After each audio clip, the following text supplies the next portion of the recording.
ప్రధాని కార్యాలయం పేరు మార్పుపై కేంద్ర కేబినెట్ భేటీలో నిర్ణయం తీసుకున్నారు. సేవా తీర్థగా పేరు మారుస్తూ మంత్రివర్గం ఆమోదం తెలిపింది. అలాగే 1.60 లక్షల కోట్ల ప్రాజెక్టులకు ఆమోదం తెలిపింది. గుడిబెల్లూరు మహబూబ్ నగర్ 4 లైన్ల హైవేకు కేబినెట్ గ్రీన్ సిగ్నల్ ఇచ్చింది. ఇందుకోసం 3175 కోట్ల నిధులను కేంద్రం విడుదల చేసింది. ఢిల్లీ అంబాలా మధ్య 2 కొత్త రైల్వేల నిర్మాణం చేపట్టనున్నారు. అటు 3 కొత్త రైల్వే ప్రాజెక్టులకు కూడా కేంద్ర కేబినెట్ ఆమోదం తెలిపింది.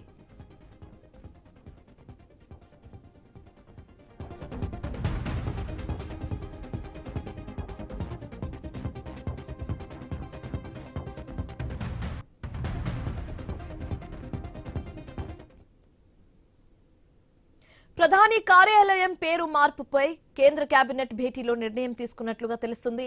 సేవా తీర్థగా పేరు మారుస్తూ మంత్రివర్గం ఆమోదం తెలిపింది. అలాగే 1.60 లక్షల కోట్ల ప్రాజెక్టులకు ఆమోదం లభించింది. గుడెబెల్లూరు మహబూబ్ నగర్ 4 లైన్ల హైవేకు కేబినెట్ గ్రీన్ సిగ్నల్ ఇచ్చినట్లుగా తెలుస్తుంది. ఇందుకోసం 3175 కోట్ల నిధులను కేంద్రం విడుదల చేసింది. ఢిల్లీ అంబాలా మధ్య 2 కొత్త రైల్వే లైన్ల నిర్మాణం చేపట్టనున్నారు. అటు 3 కొత్త రైల్వే ప్రాజెక్టులకు కూడా కేంద్ర కేబినెట్ ఆమోదం తెలిపినంది.